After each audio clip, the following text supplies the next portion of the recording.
Apa mungkin sebuah planet punya nggak cuma satu atau dua, melainkan banyak matahari? Yuk kita bayangkan apa yang akan terjadi pada kita kalau matahari tiba-tiba memutuskan untuk pecah jadi beberapa bintang kecil. Dalam pencarian planet mirip bumi di seluruh alam semesta, para ilmuwan telah menemukan bahwa sistem dengan 2 atau bahkan 3 bintang sebenarnya tidak terlalu langka. Bahkan banyak yang punya planet di zona layak huninya. Hampir setengah dari planet-planet ini bisa menampung kehidupan.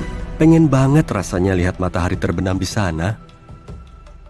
Para ilmuwan bahkan mengatakan matahari kita tidak selalu kesepian dan bisa saja punya bintang pendamping yang disebut Nemesis. Mereka memperhatikan bahwa kepunahan massal di bumi terjadi setiap 27 juta tahun. Ini seperti sebuah siklus. Jadi, mereka beralih ke bintang-bintang untuk mencari tahu apa alasannya. Kemudian mereka berasumsi bahwa penyebabnya adalah bintang yang meninggalkan matahari kita sejak lama, tapi masih memengaruhi kita. Nemesis bisa ditemukan sekitar 1,5 tahun cahaya dari kita. Kedengarannya mungkin dekat ya, tapi itu hampir 24 triliun kilometer loh. Pasti seru naik mobil ke sana, cuma butuh 50 juta tahun kok. Nah, setiap kali melewati orbitnya, Nemesis bisa memengaruhi awan Oort. Awan Oort adalah area di sekitar tata surya kita tempat komet terbentuk. Keberadaannya belum terbukti, tapi para ilmuwan lumayan yakin tentangnya. Jadi, komet terbentuk di dalam awan ini dan kemudian masuk ke tata surya. Meski sangat jauh, bintang kedua dalam sistem ini bisa punya pengaruh yang besar. Tapi gimana kalau ada sistem dengan 4 bintang atau bahkan lebih? Apa mungkin? Sebenarnya mungkin aja, tapi makin banyak objek langit yang ada di dalamnya, makin sulit jadinya. Orbitnya jadi nggak stabil dan kacau banget. Dalam mekanika bintang, ini disebut masalah trisurya. Sangat sulit memprediksi orbit objek-objek dalam sistem seperti ini. Biasanya, orbitnya sangat acak dan unik. Isaac Newton adalah orang pertama yang menyadarinya. Dia mencoba menerapkan penemuan gravitasinya ke bumi, bulan, dan matahari. Dia pun kesulitan. Tidak mudah untuk memahami bagaimana 3 objek bintang mengorbit begitu stabil di sekitar satu sama lain. Dan itu cuma planet dan satelit. Bagaimana kalau memasukkan beberapa bintang? Aku senang ada orang lain yang mau memperhitungkannya. Aku ya. Ngomong-ngomong, kita tahu bahwa sistem trisurya sangatlah kacau. Tapi gimana kalau sistem dengan lebih banyak bintang? Itu amat sangat langka. Pada tahun 2021, NASA menemukan sistem 6 bintang. Itu nggak masuk akal. Yang pasti nggak ada planet di dalamnya. Tapi siapa tahu, mungkin kelak kita bakal nemu sistem seperti itu juga. Di dunia seperti itu, tarian gravitasinya sangat kompleks. Dibutuhkan kondisi yang sangat spesifik untuk menyatukan semuanya. Itu kayak berjalan di seutas tali di atas jurang. Dengan mengingat semua ini, coba bayangkan apa yang akan terjadi kalau matahari tiba-tiba berubah jadi beberapa bintang kecil. Kita butuh simulasi yang sangat mendetail, atau kita mungkin butuh belasan simulasi untuk bisa membayangkannya. Karena kalau enggak, kita cuma punya beberapa opsi. Opsi pertama, kita membagi matahari menjadi 5-10 matahari kecil. Sekarang, kita sebar semuanya berdekatan. Semua matahari ini akan menghancurkan sistem kita dalam beberapa jam aja. Yap. Semua sistem bintang, termasuk milik kita, bergerak konstan melintasi alam semesta. Jadi, semua bintang akan segera saling bertabrakan. Tabrakan ini akan mengarah pada terbentuknya supernova. Sistem kita bakalan berubah jadi nebula yang indah dan warna-warni. Bagi kita, itu akan terjadi hanya dalam beberapa menit. Kita bahkan gak sempat merasakan apapun. Dan semua planet di tata surya lama akan segera berubah jadi debu antariksa yang berkilau. Tapi itu bukan pilihan terbaik kan? Kita lihat apa ada opsi lain. Opsi kedua, karena nggak bisa ditaruh saling berdekatan, coba kita atur sejauh mungkin. Kalau ini yang terjadi, semua bintang itu bakalan pergi begitu aja. Dadah! Gaya gravitasi bintang-bintang itu terlalu lemah untuk menyatukan semuanya. Semua matahari itu akan meninggalkan tata surya, terbang ke angkasa luar dengan arah yang acak. Setelah itu, planet-planet lainnya akan keluar dari orbitnya, termasuk planet kita yang malang tentunya. Kita akan menjadi planet pengembara. Awalnya, kita bahkan gak sadar bumi sudah keluar dari orbitnya. Dan kita gak sempat melakukan apapun sampai cuaca jadi dingin banget. Sungguh akhir yang menyedihkan dan puitis. Yang pasti, hasil dari kedua opsi tadi kayaknya menyedihkan ya. Oh, oke, kita masih punya opsi terakhir.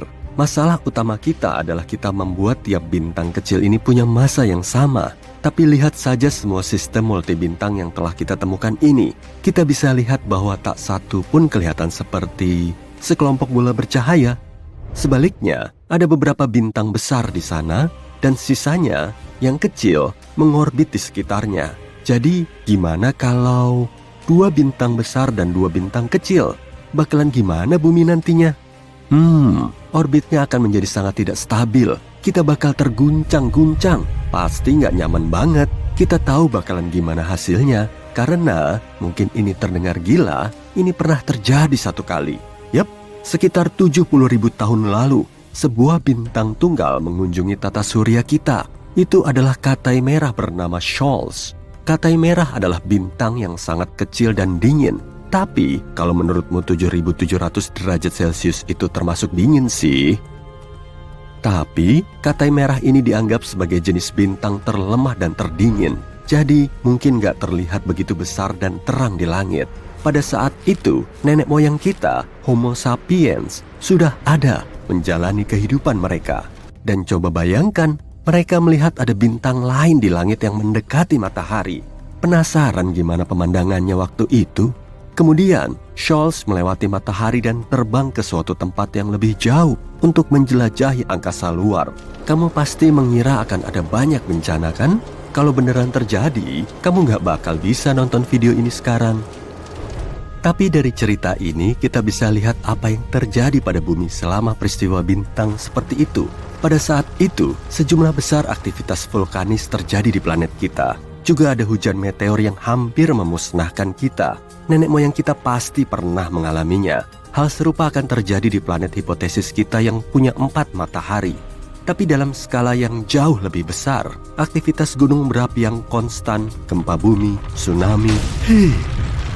Selain itu, panjang hari akan berubah, sama seperti panjang semua musim dan 1 tahun secara keseluruhan.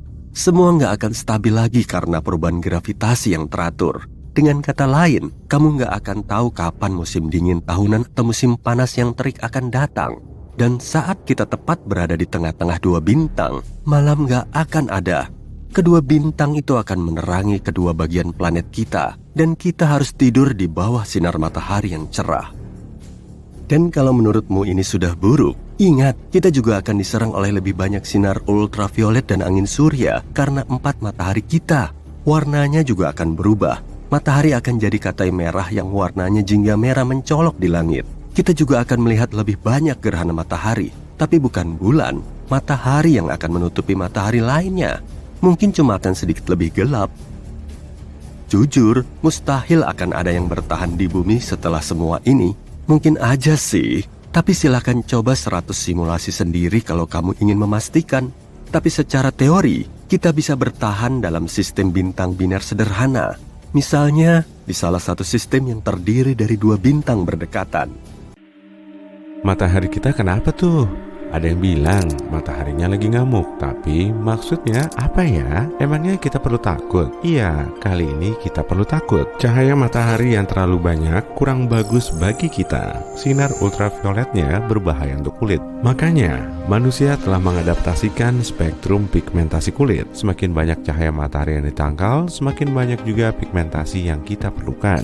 Topi lebar dan tabir surya ber-SPF tinggi, bebas minyak juga bisa ngebantu, terutama bagi orang berkulit cerah. Lalu gimana ya bumi kita bakal mengantisipasinya? Nah, terlebih dulu kita perlu bikin estimasi yang pas mengenai matahari yang ngamuk ini. Matahari memasuki siklus aktif, tenang dan aktif lagi tiap 22 tahun dan pasang surutnya terjadi tiap 12 tahun. Penyebab kejadian ini masih belum diketahui dan cuma terjadi begitu aja. Mungkin memang ada alasannya sih, tapi para saintis belum bisa mastiin. Yang mereka tahu, tiap siklusnya dibarengi dengan pergantian kutub magnet matahari. Peristiwa ini cukup bikin kaget, apalagi kutub magnet bumi nggak pernah kebalik selama 600.000 tahun terakhir.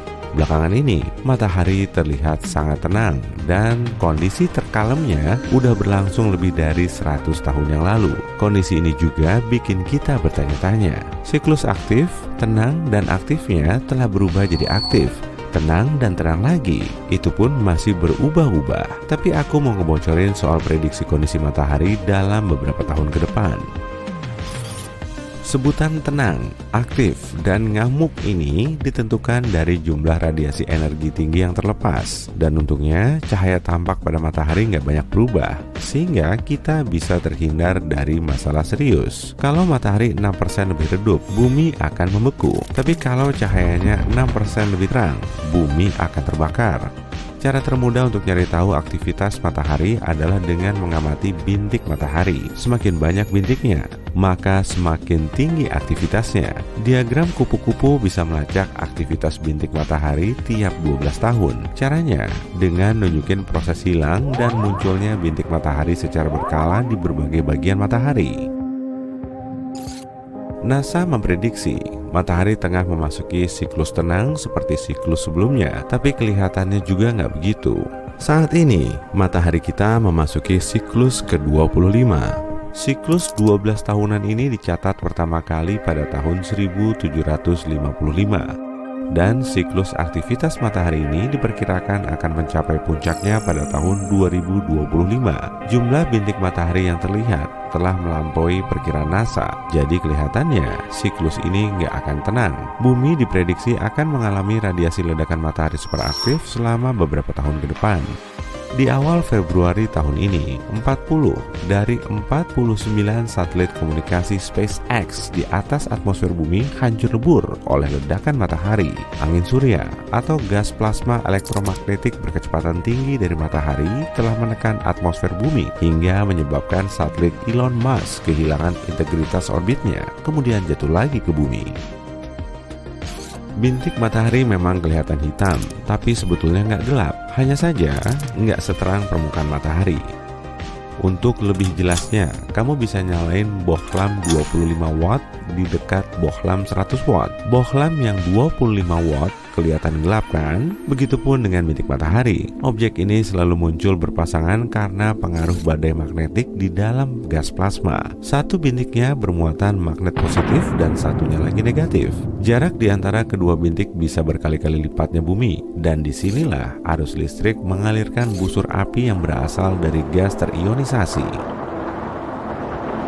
Suar matahari juga nggak kalah penting. Ledakan elektromagnetik kuat ini punya keterkaitan dengan bintik matahari. Saat gas plasma matahari yang super panas itu terus berpilin, garis medan magnet pada bintik matahari juga ikut berpilin. Lalu, setelah garis ini patah, ledakan kuat akan melepaskan radiasi sinar X dan sinar gamma dalam kecepatan cahaya. Gas kasat mata juga ikut terlepas. Suar matahari punya sistem klasifikasi berdasarkan kekuatannya. Yang paling berbahaya adalah suar matahari kelas X. Jenis suar ini bisa mematikan radio di seluruh dunia, serta membahayakan satelit, para astronot, dan penumpang pesawat di ketinggian. Suar matahari kelas M menghasilkan aurora cantik di kedua kutub bumi. Sedangkan suar matahari kelas C nggak menimbulkan efek berarti, tapi suar matahari nggak termasuk ledakan paling besar di permukaan matahari. CME, singkatan dari Coronal Mass Ejection atau lontaran massa corona, jauh lebih masif dan lebih berbahaya kalau sampai mengarah ke bumi. Jadi singkatnya, lontaran massa corona adalah ledakan yang berasal dari korona matahari. Ledakan ini melepaskan jutaan ton gas terionisasi panas dari korona. Kata korona sendiri berasal dari bahasa Latin yang berarti mahkota. Bagian ini berupa lapisan tipis gas terang di sekitar permukaan matahari. Korona matahari jauh lebih panas dari permukaannya. Misalnya, suhu permukaan matahari berada di kisaran 5.550 derajat Celcius, sedangkan suhu koronanya sekitar 555.500 sampai 1.111.000 derajat Celcius. Kok suhu korona matahari jauh lebih panas ya? Memangnya proses apa aja yang berlangsung di situ? Para saintis masih perlu mendalaminya. Teori terbaru menyatakan panas corona disebabkan oleh gelombang bunyi dan reaksi nuklir matahari bisa menghasilkan banyak bunyi.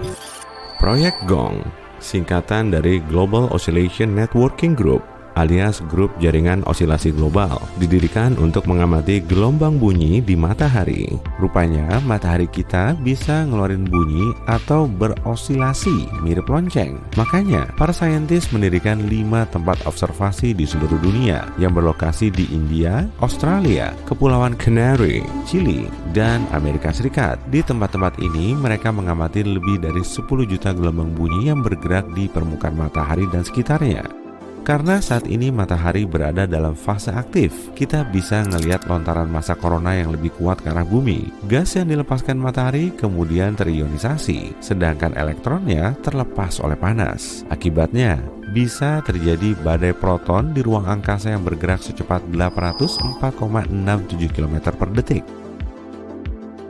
Inti atom bermuatan positif ini kemungkinan besar akan dihambat atau dibelokkan oleh medan magnet di sekitar bumi. Atmosfer kita nggak bisa menangkal badai proton, meski 1,6 km udara di atas bumi bisa menghentikan sinar X dari suar matahari.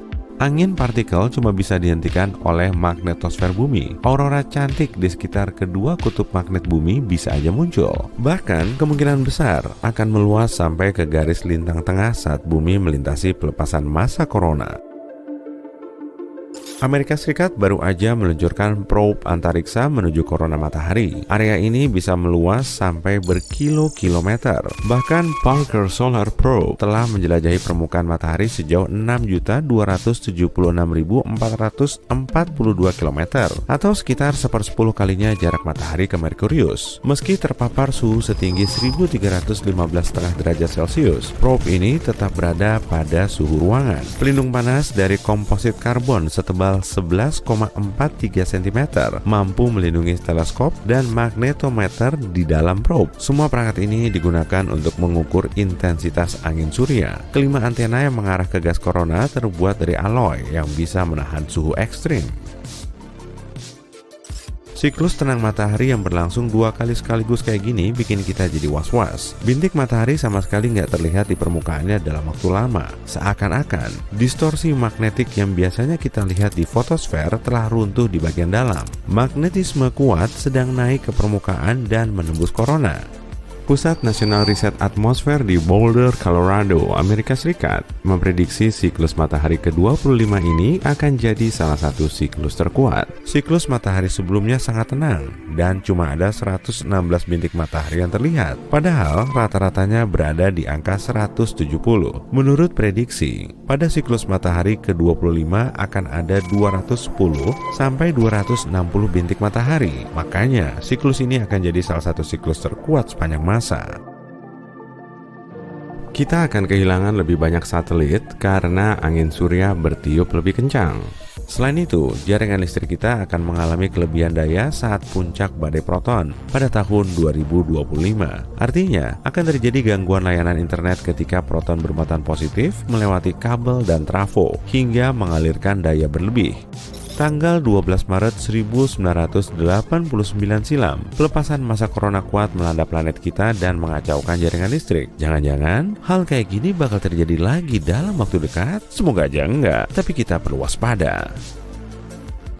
Apa yang akan terjadi kepada kita dan bumi kalau bumi jadi sebesar matahari? Diameter bumi sekitar 12.800 km. Melintasi bumi sama kayak menyetir 3 kali bolak-balik Amerika Serikat. Itu sih nggak seberapa. Tapi gimana kalau kita bolak-balik sebanyak 305 kali lagi? Harus keluar uang berapa nih buat bensinnya? Ini adalah diameter matahari, kira-kira 1,4 juta kilometer. Dibandingkan sama bumi, matahari luar biasa besar. Nah, apa dampaknya sama kita kalau bumi menyamai besar matahari? Ada 4 kemungkinan. bergantung sama ukuran matahari. Kemungkinan pertama, bumi jadi sebesar matahari, tapi masanya nggak berubah. Planet besar dengan massa sekecil bumi, pertama-tama nggak akan ada gravitasi. Semakin besar bumi, semakin kuat gravitasinya. Begitu juga sebaliknya. Planet seringan itu nggak akan bisa menarik benda. Gravitasi menciptakan semua zat berat. Semuanya mulai dari kerikil sampai seluruh benua diam di tempat karena gravitasi. Nah, kamu pasti udah bisa nebak gimana jadinya bumi tanpa gravitasi. Kita bakal jadi butiran debu nih. Iya, bumi bakal jadi awan debu. Oh iya, selain itu, gravitasi planet lain bikin kita meregang ke samping. Bumi nggak punya kesempatan untuk kembali ke bentuk semula. Kemungkinan ini serem banget ya. Ngomong-ngomong, meskipun bumi tetap jadi planet, nggak akan ada yang bisa hidup dalam kondisi kayak gitu. Pasti ada jarak besar di antara pusat bumi dan permukaannya. Ingat, massa planet ini kecil banget, jadi nggak ada gravitasi. Bumi nggak akan bisa menahan atmosfer. Kalau nggak ada atmosfer, organisme hidup nggak bisa berkembang. Nggak penting juga sih, soalnya sekarang bumi cuma gumpalan awan. Nah, awan yang bobotnya sekitar 10 kali lebih berat dari Jupiter ini ngumpul di luar angkasa. Akibatnya, awan ini hancur dan menjadi bintang. Yuk sapa, ini dia matahari baru. Kemungkinan kedua, kemungkinan ini bisa beda dan bisa juga jadi lanjutan kemungkinan pertama. Bumi menjadi sebesar dan seberat matahari. Sekarang kita punya 2 matahari. Kita berubah jadi sistem bintang biner. Kamu tahu artinya? Waktunya menghancurkan seluruh tata surya. Bayangin aja, punya 2 pusat massa di satu tata surya. Orbit planet jadi nggak stabil, bingung sama perubahan yang tiba-tiba itu. Begitu mendekati mantan bumi, planet-planet langsung hancur, entah karena gaya pasang surut atau tabrakan mantan bumi. Ya, termasuk raksasa gas. Hati-hati Jupiter. Kamu tahu planet mana yang bertahan dan akhirnya balas dendam sama kita? Pluto. Pluto mungkin jadi mantan planet terakhir yang tersisa di tata surya. Pluto terlalu jauh buat menyadari perubahan apapun, kecuali peningkatan massa pusat tata surya. Jadi, orbit Pluto mendekati sistem bintang biner kita dan selesai. Bumi dan matahari harus terima kalau Pluto bakal jadi satu-satunya yang mendampingi. Piringan protoplanet yang membentuk tata surya kita miliaran tahun lalu udah nggak ada. Jadi nggak ada lagi planet yang bisa tercipta di tata surya kita. Nggak apa-apa sih, tapi bagaimana dengan bumi? Gimana kehidupan di bumi baru? Yuk lihat. Siang dan malam jadi makin lama karena waktu rotasi bumi bertambah. Mungkin ada penurunan suhu yang signifikan di kutub utara dan selatan. Bahkan di bumi yang kecil sekarang, kutub hampir nggak mendapat cahaya matahari. Jadi, kalau bumi membesar, cahaya matahari di sana bakal makin berkurang. Tapi bumi jadi lebih luas sekarang. Nggak ada overpopulasi, saking besarnya. Kalau kamu mau pergi dari satu titik ke titik lain, kamu butuh waktu bertahun-tahun. Iya sih, kalau dipikir-pikir, kita mungkin bakal kesepian banget di sana. Tapi kita nggak tahu kan, mungkin roket bakal jadi moda transportasi utama kita. Keren banget tuh. Ada banyak wilayah luas yang belum dipetakan dan belum pernah dilihat atau dikunjungi manusia. Kita juga nggak akan tahu tentang banyak peradaban dan suku. Setelah beberapa abad, banyak orang meninggal tanpa pernah bertemu atau mengenal orang lain. Itu juga kalau kita bisa jalan. Tulang kita nggak bisa menopang bobot kita dengan gravitasi besar. Dan jantung kita harus bekerja 2 kali lipat biar kita hidup. Burung nggak bisa terbang lagi. Lebih tepatnya, nggak ada yang bisa terbang. Pepohonan yang lama tumbang dan pohon yang baru tumbuh pendek. Kayak rumput. Ngomong-ngomong soal pohon, gimana sih keadaan ekosistem kita? Ya, nggak baik. Kalau kita nggak peduli sama lingkungan di bumi kecil sekarang, bayangin gimana jadinya kalau bumi jadi besar. Sampah kita yang menggunung pasti akan mengalahkan pepohonan dan air bersih yang mengalir ke rumah baru kita yang besar. Ukuran mesin dan robot harus besar untuk mengerjakan hal kecil kayak sekarang. Karena pertanian biasa aja sekarang seukuran negara bagian di Amerika Serikat. Bumi juga bakal jauh lebih gelap. Sekarang ukuran bumi kecil banget. Bayangkan gimana jadinya waktu planet kita jadi seukuran matahari. Berkurangnya cahaya matahari berarti kita butuh matahari buatan. Akan ada perbedaan suhu yang besar di permukaan planet kita. Kalau kamu kaget, mungkin kamu nggak tahu sebesar apa ukuran matahari. Ukurannya hampir 110 kali lebih besar daripada ukuran bumi. Khatulistiwa bumi baru kita bakal setara dengan 35 khatulistiwa bumi sekarang. Oh iya, kamu ingat Pluto? Pluto akan jadi satu-satunya satelit kita sekarang. Bulan mungkin udah lama menabrak bumi baru dan menyebabkan kepunahan makhluk di bumi. Kalau gitu, seluruh air menguap dari bumi. Intinya, ada ribuan kemungkinan buruk, tapi yuk lanjut dan fokus sama hal baik. Kemungkinan ketiga, sama aja, tapi kepadatan bumi nggak berubah. Nah, ini menarik. Sekarang kita bukan lagi planet, tapi bintang. Faktanya, ukuran kita jadi lebih besar daripada matahari. Planet kita punya 3,9 massa matahari karena harus menyeimbangkan kepadatan bumi yang rendah. Intinya, keadaannya akan sama seperti kemungkinan kedua, tapi dengan akibat jangka panjang yang lebih menarik. Karena ukuran bumi jadi 4 kali ukuran matahari, umurnya akan lebih pendek. Lalu, bumi akan berevolusi. Bergantung pada masa intinya, bumi bisa menjadi supernova atau lapisan luarnya akan lepas untuk membentuk nebula planeter. Kalau bumi jadi supernova, matahari yang dekat banget sama kita akan meledak. Dan sekarang cuma ada mantan bumi kita, bola kesepian dengan diameter sekecil 19 km. Kita adalah bintang neutron yang tersusun dari materi neutron yang terdegenerasi. Bintang ini memiliki tingkat kepadatan ekstrim dan berputar sangat cepat. Jadi, mending jauh-jauh deh. Kalau bumi menjadi nebula, matahari akan menarik semua debu dan menambah masanya. Sekarang, kita punya matahari yang sedikit lebih besar dan sebuah katai putih. Setelah beberapa lama, matahari yang tua menghabiskan sisa hidupnya. Matahari tua itu menjadi raksasa merah setelah menghabiskan hidrogen di intinya. Matahari mulai membesar dan meninggalkan materinya yang kebanyakan merupakan hidrogen. Di katai putih, kita. Saat materi itu mencapai suhu dan tekanan tinggi, terjadilah fusi nuklir. Kita menjadi nova. Asik, kita jadi bintang lagi. Sendirian, tapi tetap bintang. Lalu, apa yang terjadi selanjutnya? Bintang adalah pertarungan gaya yang berlawanan. Salah satunya adalah gravitasi yang mencoba segala cara untuk memadatkan timah menjadi bola sekecil mungkin. Gaya kedua adalah tumpukan bahan bakar di inti bintang itu. Saat terbakar, bahan bakar itu membentuk energi besar dan suhu yang super panas. Selama gaya ini seimbang, bintang itu akan hidup.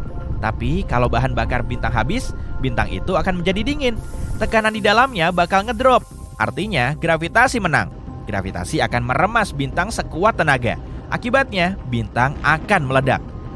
Dalam 15 detik, kamu akan melihat cahaya paling terang dalam hidup kamu. Dan mantan bumi kita menjadi supernova, meninggalkan nebula yang luar biasa. Tapi tenang aja, planet batuan nggak mungkin jadi seukuran matahari. Cuma bintang lain yang bisa sebesar itu. Tapi tunggu, kenapa bumi kecil banget sementara planet lain besar? Apa planet terus tumbuh atau pasti berhenti? Semakin besar massa, semakin besar tekanan. Saat planet membesar, tekanan gravitasi bertambah. Planet berhenti tumbuh waktu masanya mencapai sekitar 1,7 kali massa Jupiter atau 540 kali massa bumi. Setelah itu, kalau masanya bertambah lagi, planet itu akan mengecil karena tekanan makin besar. Jadi, eksperimen pikiran kita bisa dibilang mustahil.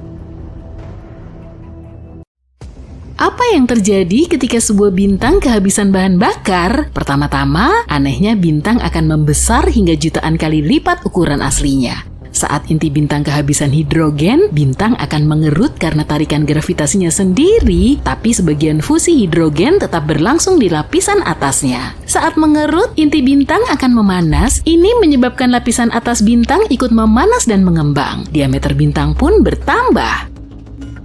Semakin bertambah besar, bintang akan menelan materi apa saja, bahkan planet-planetnya sendiri. Para astronom sudah pernah mengamati bintang tepat sebelum atau sesudah menelan seluruh planet. Tapi sampai baru-baru ini, mereka belum pernah melihat proses itu sendiri.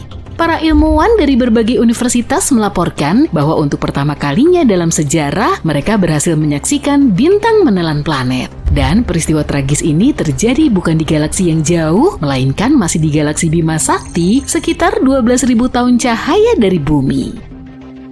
Para astronom melihat ledakan dari sebuah bintang yang masanya sekitar 0,8 sampai 1,5 kali massa matahari di dekat rasi bintang Aquila yang mirip elang. Bintang tersebut menjadi 100 kali lebih terang dari biasanya hanya dalam waktu 10 hari, dan setelahnya cahaya itu dengan cepat menghilang. Yang lebih menarik lagi, kilatan cahaya putih panas ini diikuti sinyal yang berdurasi lebih lama dan lebih dingin daripada kilatan cahaya pertama. Kombinasi ini hanya bisa berarti satu hal: bintang itu menelan planet di dekatnya.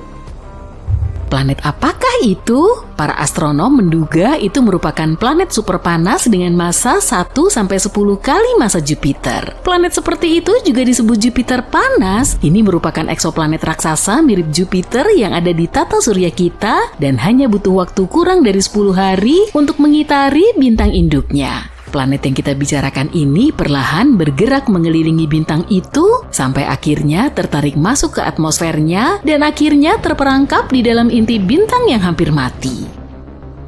Perjamuan galaksi ini terjadi antara 10.000 hingga 15.000 tahun lalu saat bintang itu berusia sekitar 10 miliar tahun. Dan mengingat usianya yang sangat tua, proses menelan itu sendiri terjadi secepat kilat dalam satu gerakan. Ini sangat berbeda dengan Jupiter panas lainnya yang dilahap perlahan-lahan oleh bintang induknya. Para astronom gak yakin apakah ada planet lain yang mengitari bintang ini pada jarak yang aman. Kalaupun ada, mungkin butuh ribuan tahun sebelum akhirnya planet-planet itu menjadi hidangan utama atau makanan penutup si bintang. Yang jelas setelah para astronom tahu apa yang harus dicari, mereka akan terus memantau terjadinya peristiwa kosmik serupa.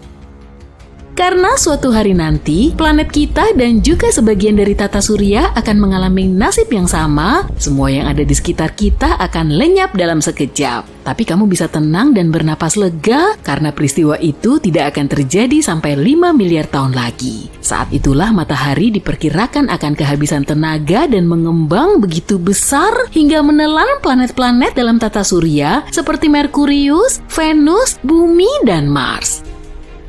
Jika manusia sudah berhasil mendiami planet lain pada saat itu, yang jaraknya paling tidak 10.000 tahun cahaya dari bumi, maka mereka akan bisa menyaksikan bencana ini. Matahari tiba-tiba menjadi jauh lebih terang dan melontarkan sejumlah materi keluar angkasa. Matahari akan menelan beberapa planet termasuk bumi sebelum akhirnya kembali seperti semula. Tapi bintang bukan satu-satunya objek di alam semesta yang menelan objek-objek angkasa lainnya. Ada monster kosmik lain yang melahap segala sesuatunya, bahkan cahaya. Sudah bisa menebaknya? Benar, yang kumaksud adalah lubang hitam. Tapi yang lebih menarik lagi, lubang hitam ini tidak hanya melahap segala sesuatu, tapi juga memuntahkannya. Belum lama ini, para ilmuwan mendapati lubang hitam supermasif di pusat galaksi Bima Sakti, tempat tinggal kita, tampak bocor. Kenapa hal ini sangat signifikan? Karena itu bisa berarti lubang hitam bernama Sagittarius A*, yang masanya 4,1 juta kali massa matahari ini bukanlah raksasa tidur seperti yang diduga sebelumnya. Dia mungkin masih aktif, dan kebocoran ini bisa jadi disebabkan karena lubang hitam tersebut cegukan ketika menelan awan gas. Dalam penelitian ini, tim astronom menggunakan teleskop luar angkasa Hubble. Teleskop ini membantu mereka menemukan semburan yang tampak seperti obor tiup. Semburan itu mendorong awan hidrogen di pusat galaksi kita dan tampak seperti memuntahkan gas mirip selang yang diarahkan ke tumpukan pasir. Hal ini sering terjadi di sekitar lubang hitam aktif yang dikelilingi materi yang tertarik ke arahnya akibat pengaruh gravitasi yang luar biasa besar. Sebagian materi ini masuk ke lubang hitam, tapi sebagian kecil lainnya tersapu keluar oleh medan magnet yang kuat. Penelitian ini menunjukkan ketika awan gas raksasa berada terlalu dekat dengan lubang hitam supermasif, awan tersebut akan tertelan, kemudian lubang hitam itu bersendawa mengeluarkan semburan-semburan kecil materi. Gelombang Fermi mungkin merupakan hasil dari sendawa yang terjadi sekitar 2 hingga 4 juta tahun lalu. Tapi baru-baru ini, para ilmuwan menemukan gelembung gas panas raksasa yang bercahaya. Gelembung ini sejajar dengan semburan yang memanjang sejauh 35 tahun cahaya atau lebih dari lubang hitam supermasif. Para astronom menduga semburan itu bisa saja menghantam gelembung gas tersebut dan membuatnya mengembang. Nah, aku akan memberitahu sesuatu yang lebih menyeramkan lagi nih. Sepertinya ada lubang hitam yang saling memakan satu sama lain. Semacam itu, saat ini keduanya sedang berbagi makanan, tapi tidak ada yang tahu apa yang akan terjadi di masa depan. Biar ku jelaskan lebih detail ya. Para astronom menemukan 2 lubang hitam supermasif yang sedang melahap materi kosmik dari 2 galaksi yang menyatu di luar angkasa yang jauh. Kedua lubang hitam raksasa itu ditemukan dengan bantuan teleskop Atacama Large Millimeter Submillimeter Array atau ALMA.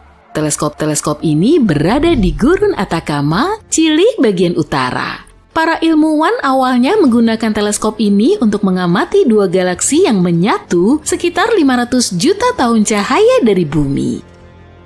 Para astronom juga menemukan 2 lubang hitam raksasa tumbuh berdampingan tidak jauh dari pusat galaksi yang menyatu, yaitu UGC 4211. Tampaknya kedua lubang hitam itu bertemu ketika galaksi induknya bertabrakan. Salah satu lubang hitam bermassa 200 juta kali massa matahari. Sedangkan yang satunya lagi sedikit lebih kecil, yaitu sekitar 125 juta kali massa bintang kita. Meskipun tidak tampak secara langsung, kedua lubang hitam ini dikelilingi gugusan gas dan bintang-bintang yang bersinar terang. Semua ini terseret mendekat oleh tarikan gravitasi lubang hitam. Seiring waktu, 2 lubang hitam ini akan saling mengitari satu sama lain. Dan pada akhirnya, keduanya akan bertabrakan dan menciptakan lubang hitam yang lebih besar lagi. Para ilmuwan sudah mengamati kedua lubang hitam ini dari berbagai panjang gelombang cahaya dan sampai pada kesimpulan bahwa keduanya cukup unik. Jaraknya paling dekat satu sama lain dari semua lubang hitam yang pernah dilihat oleh para astronom. Jarak antara keduanya hanya 750 tahun cahaya yang secara astronomis berarti hanya bersebelahan. Yang lebih menarik lagi, jarak ini mendekati batas yang bisa dideteksi oleh teknologi modern. Menariknya, penyatuan massa yang sangat besar seperti itu lebih umum terjadi pada galaksi-galaksi yang jauh, karena itu teleskop-teleskop di bumi sulit menangkapnya. Tapi kepekaan ALMA membantu para astronom mengamati area yang terang dan padat di mana materi berputar di sekeliling lubang hitam. Bayangkan betapa terkejutnya para astronom ketika mereka tidak hanya melihat satu, melainkan 2 lubang hitam yang sedang melahap debu dan gas yang terbentuk akibat penyatuan masif di antariksa. Hal terpenting dari penemuan ini adalah kemungkinan besar pasangan lubang hitam seperti itu jauh lebih umum dari yang kita duga. Jika pasangan lubang hitam seperti ini sangat umum, maka akan lebih mudah bagi kita untuk mempelajari gelombang gravitasi yang terjadi saat lubang hitam bertabrakan. Gelombang semacam itu juga dikenal sebagai riak dalam ruang waktu. Untuk pasangan lubang hitam yang baru saja ditemukan, mungkin masih butuh waktu beberapa ratus juta tahun untuk keduanya saling bertabrakan. Tapi dengan mengamati perilakunya, para ilmuwan bisa mengetahui berapa banyak lubang hitam ganda yang akan bertabrakan di alam semesta. Matahari kita. Skenario pertama, peristiwa aneh baru aja terjadi. Semua channel TV dan berita sibuk ngebahas soal lubang hitam yang terus mepet ke bumi. Padahal biasanya posisi ini ditempati matahari. Bahkan cakram akresinya bisa terlihat dan rona langit di sekitarnya lebih terdistorsi. Berarti jarak objek ini sudah sangat dekat. Lubang hitam biasanya sangat jauh, sehingga kita nggak akan bisa melihatnya dengan mata telanjang. Tapi kali ini, kamu bisa mengamatinya tanpa bantuan teleskop. Kenapa lubang hitam bisa sedekat itu ya? Terus matahari kita ngilang kemana? Jangan-jangan ditelan lubang hitam. Matahari terletak di pusat tata surya dan posisinya terbilang strategis. Cahayanya mampu memberikan kehangatan tanpa ngebakar tubuh kita. Panasnya juga menawan tiap kali terbit di ufuk timur dan terbenam di ufuk barat. Sang surya telah memberi kita kehidupan. Objek terbesar di tata surya kita ini mencakup 99,8% dari massa totalnya. Dan ukuran matahari gede banget, yaitu lebih dari 1 juta kali lipatnya bumi. Mungkin nggak ya kalau matahari kita bakal berubah jadi lubang hitam? Kalaupun mungkin, kejadian kayak gini masih terlalu dini. Prosesnya pasti bakal berlangsung lama kan? Bintang besar akan meledak menjadi supernova di akhir masa hidupnya. Lalu, bintang ini akan runtuh sendiri dan mengecil. Ukurannya jadi mungil banget, tapi massanya terus bertambah sampai berkali-kali lipat. Makanya, gravitasi lubang hitam sangat kuat, hingga cahaya yang terlalu dekat nggak akan bisa lolos. Semua bintang di alam semesta ini terus menyusut sampai akhirnya lenyap sendiri. Matahari kita kehilangan 4 juta ton massanya setiap detik, dan lambat laun, energi di alam semesta cuma akan dihasilkan dari lubang hitam. Objek misterius ini dikelilingi debu, gas, dan radiasi yang sangat membahayakan.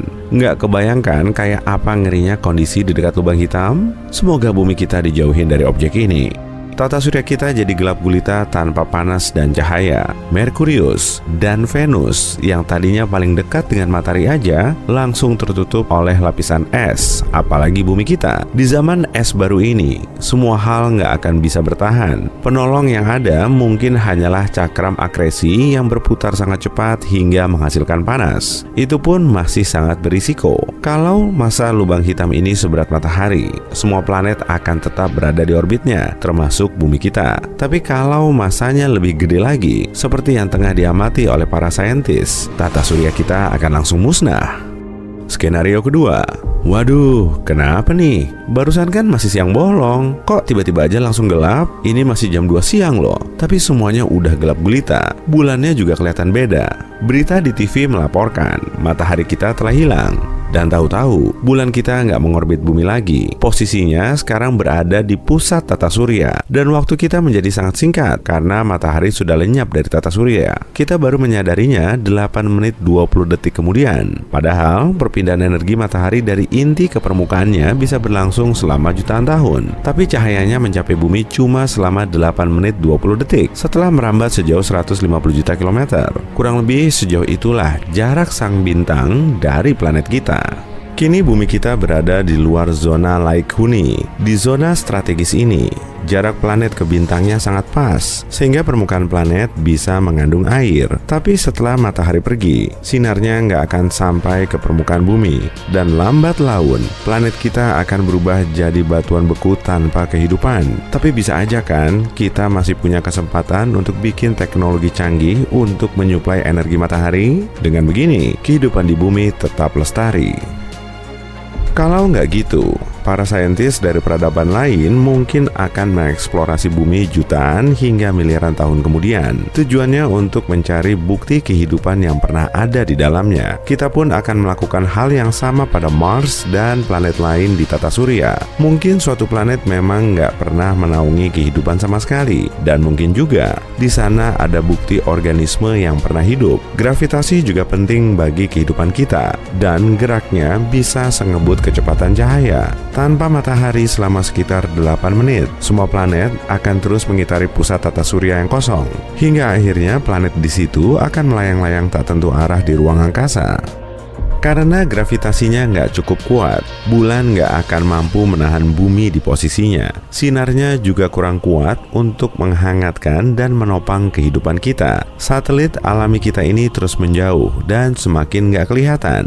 Tanpa bulan di dekat bumi seperti dulu, air laut cepat banget surut. Selain itu, planet kita jadi lebih berangin, bahkan tiupannya jauh lebih kuat. Dalam kondisi normal, kemiringan bumi kita sekitar 23,5 derajat, dan dengan begini, kita bisa ngerasain perubahan musim dan cuaca. Tapi posisinya sekarang udah berubah total jadi sangat miring. Akibatnya, suhu bumi menjadi sangat dingin cuma dalam hitungan sepersekian detik. Waktu kita udah mepet banget, orang-orang menjerit histeris karena panik, dan sekitar 1 menit lagi, kita akan terlempar ke kegelapan tanpa ujung. Skenario ketiga, Kita nggak tahu persis dengan kehidupan yang telah kita jalani, dan nggak ada seorang pun yang bisa memprediksinya. Tapi ternyata, bintang neutron raksasa telah menggantikan posisi matahari di pusat tata surya. Meski awalnya nggak kita kenali, objek ini kelihatan beda, sehingga matahari kita jadi lebih aneh dan mengecil. Detail lainnya udah dibahas di banyak berita, tapi sebetulnya kita nggak tahu prosesnya sama sekali. Mungkin matahari kita tersembunyi di balik bintang neutron itu, atau mungkin udah didepak entah kemana. Bintang neutron adalah objek langit terpadat yang kita ketahui. Masanya sekitar 2 kali lipatnya matahari, tapi ukurannya kecil. Diameternya cuma sekitar 15 km atau seukuran satu kota. Bintang neutron terbentuk saat bintang besar kehabisan bahan bakar dalam ledakan besar. Bagian intinya runtuh, sehingga partikel bermuatan positif dan negatif alias proton dan elektronnya ikut hancur menjadi neutron tanpa muatan. Situasinya menjadi sangat sulit, dan sebenarnya kita tinggal nunggu waktu aja. Gravitasi bintang neutron 2 miliar kali lebih kuat daripada gravitasi bumi. Jadi matahari baru kita ini akan menarik semua planet ke arahnya, dan akhirnya seluruh planet di tata surya kita akan hancur. Bahkan prosesnya telah berlangsung. Planet mulai meninggalkan orbit stabilnya karena tertarik oleh bintang neutron yang sangat kuat. Kondisinya langsung berubah jadi kacau balau, dan parahnya lagi, bintang neutron bisa berputar lebih dari 700 kali setiap detik, sedangkan matahari kita berotasi tiap 27 hari sekali. Jadi, setelah menghancurkan semua planet, bintang ini akan terus berputar di seluruh alam semesta. Geraknya diperkirakan mencapai 1/5 kalinya kecepatan cahaya. Mungkin bintang ini sesekali akan melambat atau tersendat sih, tapi mungkin juga enggak. Setelah ribuan tahun, banyak bintang neutron mulai melambat kemudian padam. Tapi prosesnya nggak selalu begitu. Kalau bintang neutron berdekatan dengan bintang lain, ia akan mengorbit bintang itu kemudian melahap atmosfernya sampai runtuh. Lalu, bintang ini akan berubah menjadi lubang hitam raksasa dan matahari kita akan padam. Saat bintang neutron itu lahir, matahari sudah berumur 4,6 miliar tahun. Jadi sudah mencapai setengah dari masa hidupnya. Matahari telah membakar setengah hidrogennya dan masih memiliki cadangan yang cukup untuk dipakai 5 miliar tahun lagi. Menurut perkiraan, matahari akan padam saat ukurannya sebesar bumi, dan setelah kehabisan bahan bakar, sang bintang akan runtuh sendiri. Bobotnya masih tetap melar, tapi volumenya akan seperti planet kita. Kehidupan nggak akan terbentuk tanpa matahari, dan endingnya bisa dibilang sama aja. Tapi proses ini berlangsung sangat lambat, jadi kemungkinan manusia sudah nggak di tata surya ini lagi. Tapi bintang neutron bikin prosesnya berlangsung sangat cepat dan amburadul. Kalau ada bintang neutron yang lagi aktif di galaksi lain nun jauh di sana, kita cuma akan melihatnya dalam bentuk kedipan cahaya yang dinamakan dengan pulsar. Padahal di situ ada ledakan besar. Boom! Apa kamu tahu kalau sebenarnya warna matahari kita adalah hijau? Oke, bercanda. Kenyataannya di saat yang sama, matahari bisa berwarna apapun yang kamu bayangkan. Tunggu, apa? Aku tahu, ini kayak lelucon, tapi aku serius loh. Faktanya, matahari kita benar-benar memiliki semua gelombang spektrum cahaya. Secara bersamaan warnanya merah, hijau, kuning, apa saja. Menurut kamu dari mana asal pelangi? Ketika dipantulkan oleh tetesan air di udara, sinar matahari akan terurai menjadi sejumlah gelombang berwarna yang bisa kita lihat secara terpisah. Dan jika menyatu, yang kita lihat seberkas sinar putih. Mata kita nggak mampu mengindra konsep semua warna di saat yang sama, hingga kombinasinya kelihatan putih di mata kita. Tunggu, katamu, kok putih? Matahari kan kuning. Yep, matahari juga kuning. Tapi tolong jangan tatap matahari cuma untuk memastikan ini. Matahari kelihatan putih jika kita lihat dari Stasiun Antariksa Internasional. Ini warna matahari yang terlihat oleh mata kita. Matahari memperoleh corak kekuningan ketika sinarnya diuraikan di atmosfer bumi. Atmosfer kita nggak membiarkan sinar biru dari spektrum lewat dengan baik. Tapi warna merah? Tentu, kenapa tidak? Omong-omong, itu sebabnya langit tampak biru di mata kita. Atmosfer menguraikan warna biru di semua tempat. Saat matahari terbit dan terbenam, gelombang biru yang pendek dipantulkan, tapi gelombang merah yang panjang mencapai kita dengan sempurna. Karena itu, kita melihat matahari terbenam berwarna pink, oranye, atau merah. Tapi apa yang akan terjadi jika warna matahari berbeda? Untuk menjawab pertanyaan ini, yuk kita ulang dengan cepat yang sudah kita pelajari. 1. Matahari memiliki seluruh spektrum warna. 2. Atmosfer kita seolah bilang, sinar biru gak suka, sinar merah oke lah. Jadi kamu mungkin sudah menebak apa yang akan terjadi jika matahari berwarna katakanlah merah. Seluruh dunia akan tampak seperti saat matahari terbenam. Keren kan? Kita bahkan gak usah menunggu sampai sore untuk mengagumi langit kemerahan, perairan oranye, dan bulan merah terang. Ya, keadaan akan lebih gelap dari biasanya, tapi masih lumayan lah. Omong-omong, suatu hari nanti matahari benar-benar akan berubah jadi merah loh. Ketika siklus hidupnya berakhir, matahari akan memuai dan berangsur-angsur berubah jadi raksasa merah sebelum akhirnya padam. Tapi ini akan buruk bagi kita. Jadi, semoga kita nggak melihat momen itu. Aku jelas nggak mau melihatnya. Aku masih ingin bersenang-senang. Nah, apa jadinya jika warna matahari hijau? Sebenarnya matahari memang hijau. Mungkin kamu akan bilang, tunggu, kamu bercanda? Bukannya barusan kamu bilang warnanya putih? Makasih udah nyimak. Tapi bukan gitu tepatnya kawan. Matahari cuma kelihatan putih. Tapi secara teknis, suhunya sekitar 5.500 derajat Celcius. Dan puncak panjang gelombang spektrum matahari cocok dengan corak hijau biru.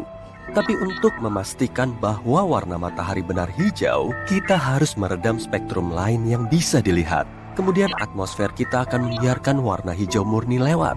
Lalu apa yang akan terjadi? Nah, semua akan jadi hijau dan juga agak gelap. Hadapi aja, gak mudah loh jadi hijau. Oke, kita lanjut. Nah, sekarang ayo kita warnai matahari biru. Sebenarnya, bintang biru memang benar-benar ada. Namanya raksasa biru. Untungnya, matahari kita bukan salah satu raksasa biru. Kenapa untung? Ya, karena raksasa biru adalah bintang muda dan cantik yang besarnya tak terbayangkan dan sangat-sangat panas. Nah, logika bahwa merah itu panas, biru itu dingin, gak berlaku bagi bintang. Bintang-bintang terpanas berwarna putih dan biru, dan yang terdingin berwarna kuning serta merah. Ya, matahari kita sebenarnya sangat dingin dibanding bintang-bintang lain. Nah, coba ukur suhu rata-rata di kotamu dan kalikan ratusan ribu. Ya, kita memang sedang berjuang menghadapi pemanasan global. Tapi kebakaran global? Tidak. Makasih raksasa biru. Tapi yuk kita bayangin matahari berubah jadi biru. Dunia akan kelihatan kayak apa ya? Yang mengejutkan, gak akan ada yang berubah. Ingat, aku tadi bilang kalau atmosfer menguraikan sinar biru? Itu sebabnya, dalam hal ini, semua akan tetap hampir sama.